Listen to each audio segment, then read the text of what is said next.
Baiklah, assalamualaikum warahmatullahi wabarakatuh. Di sini saya akan melanjutkan materi mata kuliah Politik Hukum Pidana yang berjudul adapun materi pada hari ini berjudul Kebijakan Kriminalisasi dan Deskriminalisasi dalam KUHP Nasional Undang-Undang Nomor 1 Tahun 2023. Baik, langsung saja ke materi. Yang pertama yaitu konsep kriminalisasi dan deskriminalisasi dalam KUHP baru. Persoalan kriminalisasi dan deskriminalisasi merupakan suatu kebijakan legislasi yang penting dalam merespon perkembangan nilai-nilai suatu bangsa yang sekaligus dapat mengidentifikasi pola dan bentuk-bentuk perkembangan kejahatan yang terjadi dalam masyarakat. Kriminalisasi merupakan proses menjadikannya suatu perbuatan yang semula perbuatan yang tidak diancam dengan pidana atau bukan perbuatan kejahatan ataupun bukan perbuatan tindak pidana. Sebaliknya, deskriminalisasi itu merupakan proses menjadikannya suatu perbuatan yang semula merupakan perbuatan yang diancam dengan pidana atau perbuatan jahat ataupun tindak pidana menjadi perbuatan yang tidak diancam dengan pidana atau bukan perbuatan jahat dan bukan perbuatan pidana. Meskipun telah dapat menentukan perbuatan apa yang tercela dalam masyarakat dan telah dapat menemukan perbuatan apa yang tidak memenuhi sifat melawan hukum, tetapi juga penting untuk diatur mengenai kebijakan penentuan pidana, di mana dalam proses pembentukan peraturan perundang-undangan ini merupakan kebijakan politik negara yang di dalamnya diatur subsistem.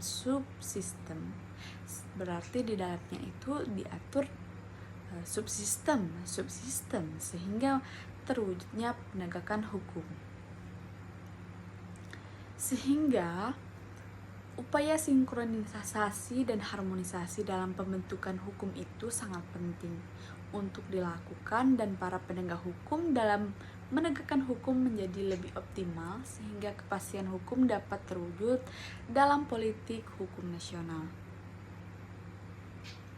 Dalam proses penegakan hukum dengan adanya peraturan perundang-undang yang harmonis, maka selain penegakan hukum yang menerapkan aturan tersebut juga lebih lanjut sebagai upaya meningkatkan kesadaran hukum di dalam masyarakat.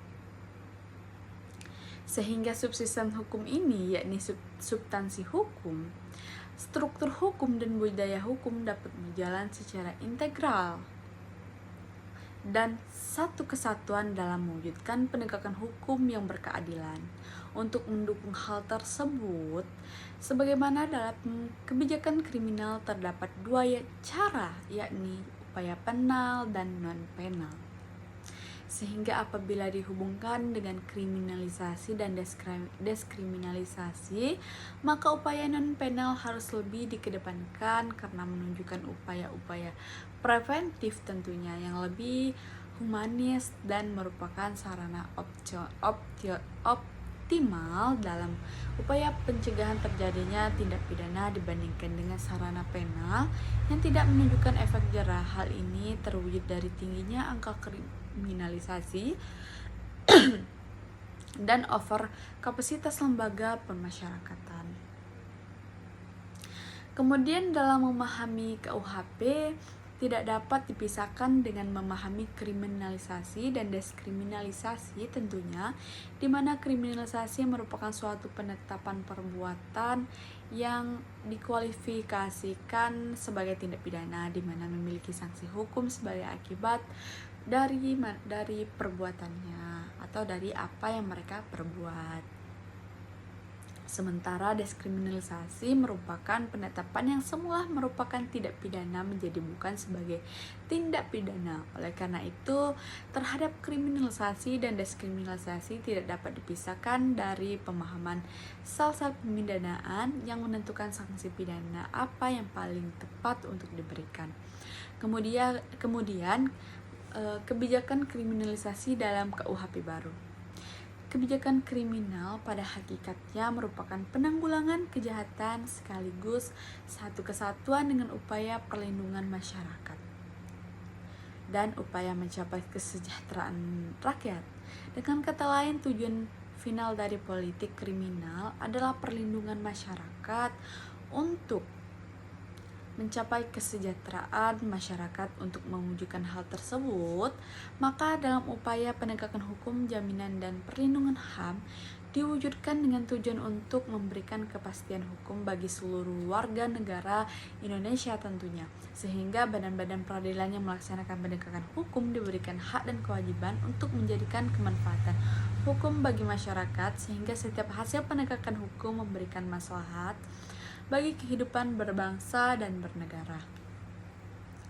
Baik, adapun kesimpulan dari materi kali ini yaitu yang pertama, dalam sistem hukum di Indonesia pengaturan kriminalisasi dan deskriminalisasi tidak dapat dipisahkan dengan kebijakan kriminal.